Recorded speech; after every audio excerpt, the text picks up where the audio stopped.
Hello बच्चों, तो कैसे हैं आप सब। आई होप कि आप लोग बहुत अच्छे होंगे, अच्छे से स्टडी आप लोग कर रहे होंगे। तो आज हम इस वीडियो में देखने वाले हैं एनसीईआरटी गणित कक्षा 10 प्रश्नावली 11.1 का क्वेश्चन नंबर 6, जो कि बहुत ही इजी है, लेकिन आपको यहाँ पे कोण का मान निकालना है, थोड़ा दिक्कत हो सकता है। ठीक है, बोला है एक त्रिभुज ए बी से बनाइए जिसमें B C equal to 60 centimetre, कोण बी इक्वल टू 45 डिग्री, कोण ए इक्वल टू 105 डिग्री हो। फिर एक अन्य त्रिभुज की रचना कीजिए जिसकी भुजाएं त्रिभुज ए बी सी की संगत भुजाओं की 4/3 गुनी हो। तो चलिए, हमने यहाँ पे सबसे पहले क्या करना है जी, रेखा खींचना है। तो रेखा खींचते हैं।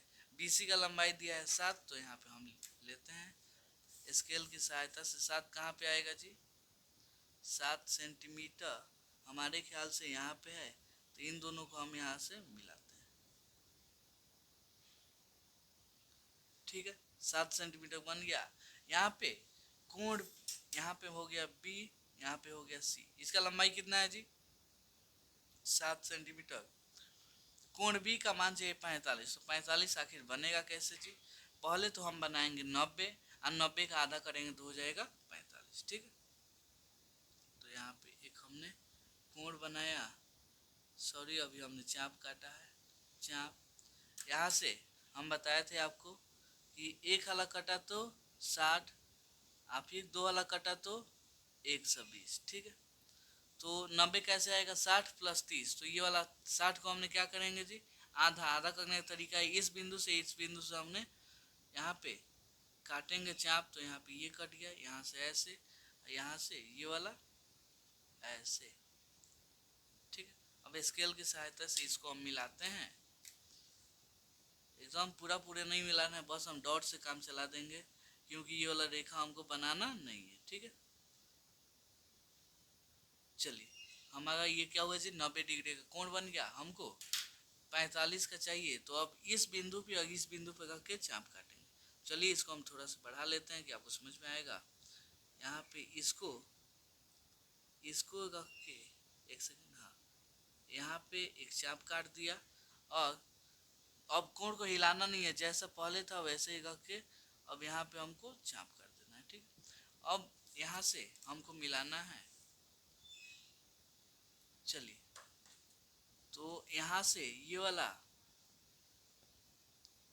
अब ये कोण का मान कितना होगा जी, ये इस कोण का मान होगा 45 डिग्री, क्योंकि हमने 90 का आधा करके बनाया है। ठीक है, उसके बाद से देखिएगा तो हमको कोण ए का मान चाहिए कितना जी, 105। तो 105 निकालना थोड़ा दिक्कत हो सकता है, तो हम यहाँ पे चूंकि चूंकि देखिएगा, कोण ए प्लस कोण बी प्लस कोण सी का मान कितना होगा जी, 180 होता है, आपको मालूम है त्रिभुज होगा तो यहाँ पे कोण ए का मान दे दिया है 105, कोण बी का मान दे दिया है 45, तो हम यहाँ से कोण सी का मान निकाल लेंगे। ठीक है, तो यहाँ पे हो गया 105 या 45 कितना, 150। तो कोण सी का मान कैसे आ जाएगा, 180, ये 150 इधर आएगा तो माइनस में हो जाएगा, यहाँ पे आ गया 30 डिग्री, कोण सी का मान 30। ठीक है, ये आपको इसमें दिखाना है, सॉल्व कीजिएगा तो आपको दिखाइएगा। तो अगर हम यहाँ पे कोण 30 बना दे तो ये वाला अपने आप 105 हो जाएगा। तो 30 कैसे बनेगा जी, यहाँ पे इसको काम करना है, इसको चाप काटिए, यहाँ पे ऐसे कट गया, ये वाला कटा, तो कितना कटेगा जी, ये होगा अभी 60 का, इसका आधा कीजिए तो हो जाएगा 30 का। तो यहाँ पे एक बिंदु, यहाँ पे ऐसे, और यहाँ पे एक बिंदु ऐसे। ठीक है, अगर हम इसको मिला देंगे तो यहाँ पे जो कोण बनेगा कितना बनेगा जी, 105 का बनेगा। तो बिल्कुल ध्यान से बनाइएगा, एक पॉइंट यहाँ पे, एक पॉइंट यहाँ पे। चलिए इसको अब हम मिलाते हैं, ऐसे मिल गया। ठीक है, तो अगर आप कंपास की सहायता से देखेंगे तो ये वाला हो जाएगा 30, यहाँ पे ये हो जाएगा कितना जी, ये वाला हो जाएगा 105, कोई दिक्कत नहीं। अब हमको इसको भुजा को कितना में तोड़ना है जी, सॉरी कितना गुना है, एक त्रिभुज बनाना है 4 3। तो इसको कोण बी से हम एक न्यून कोण खींचेंगे। तो चलिए हम खींच देते हैं। पहले तो एक भुजा खींचना पड़ेगा, भुजा हमने यहाँ पे खींच दिया। ठीक है, दोनों में बड़ा कौन है, 4, तो इसको हम 4 टुकड़ों में तोड़ेंगे। तो यहाँ पे एक टुकड़ा, तो यहाँ पे 2, यहाँ पे 3, यहाँ पे 4, ठीक है, कोई दिक्कत नहीं है। यहाँ पे हो जाएगा B1, यहाँ पे B2, B3, B4, ठीक है। अब हम काम क्या करेंगे जी, नीचे क्या है जी 3 है, तो B3 और C को मिला देंगे। तो यहाँ पे B3 और C, यहाँ पे C, यहाँ पे 3, तो यहाँ पे बनेगा, ठीक है, B। अब इस भुजा के समांतर एक रेखा खींचेंगे, तो रेखा समांतर खींचना है, इसका मतलब यहाँ पे एक कोण बनाइए, सॉरी चाप काटिए, यहाँ पे हमने चाप काट दिया। इस बिंदु से बिंदु B चाक से एक चाप काटिए, तो चाप ऐसे कटेगा, कट गया। इन दोनों का लंबाई नापिए, कितना है जी, इन दोनों का लंबाई, हाँ चलिए बराबर है, तो अब वही लंबाई से यहाँ पे चाप काट दीजिए ऐसे। तो यहाँ पे इसको थोड़ा सा हम आगे बढ़ा देते हैं कि आपको अच्छे से समझ में आएगा। हाँ चलिए, हमने इसको बढ़ा दिया। अब यहाँ पे इस बिंदु से इसको हम मिला देते हैं, तो मिलाएंगे तो यहाँ पे ये कट गया, इसका हम नाम दे देते हैं क्या जी, P, ठीक है। अब इस रेखा के समांतर हमको इस बिंदु से खींचना है, तो ये वाला हमने तो चाप काटा ही है, तो उसी लंबाई का पहले लंबाई नाप लेते हैं। हाँ चलिए, लंबाई बराबर है। अब इसी लंबाई से यहाँ पे हमको चाप काटना है, तो यहाँ पे ऐसे कट गया, ठीक है। इसका लंबाई नापिए, लंबाई सही है, तो यहाँ पर भी कितना हो जाएगा, इतना। अब इस बिंदु से हमको यहाँ पे एक रेखा खींचना पड़ेगा, तो चलिए इसी से हम खींच देते हैं। यहाँ पे P, यहाँ पे ये वाला बिंदु दोनों बराबर है ना, तो चलिए इसको अब मिला दीजिए। यहाँ पे मान लेते हैं Q, तो हमने एक त्रिभुज बना दिया। यहाँ पे क्या था जी, A था, तो ABC के यहाँ पे क्या आ गया जी, यहाँ पे QPB हमने एक त्रिभुज बना दिया, ठीक है। तो अब हमने रचना के चरण लिख दीजिए। यहाँ पे हम लिखते हैं रचना के चरण, रचना के चरण।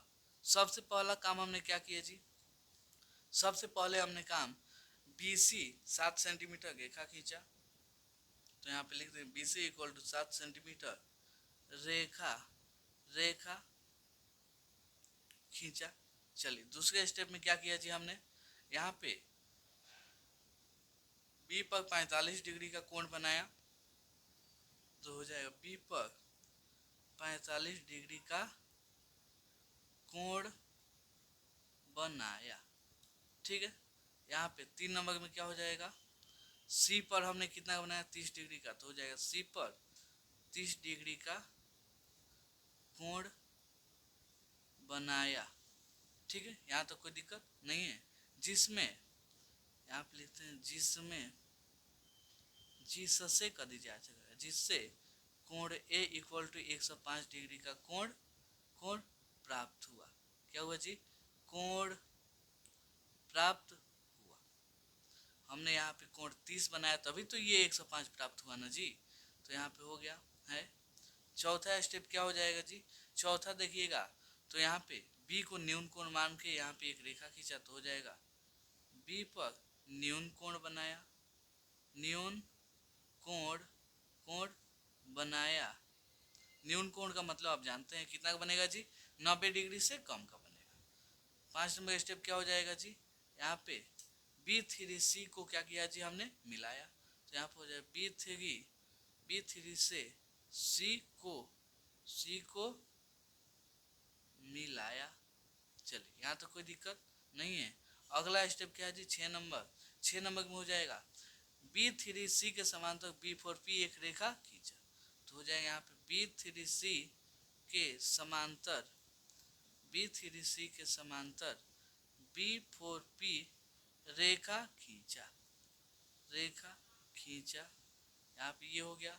अगला स्टेप क्या हो जाएगा जी, अगला हमारा 7वां स्टेप हो जाएगा AC के समांतर QP एक रेखा खींचा, तो यहाँ पे AC के समांतर PQ रेखा खींचा। यही हो गया इसका आंसर, ठीक है। तो उम्मीद करता हूँ आपको ये क्वेश्चन बहुत अच्छे से समझ में आया होगा। तो चलिए मिलते हैं अगले वीडियो में अगले क्वेश्चन के लिए, तब तक के लिए धन्यवाद।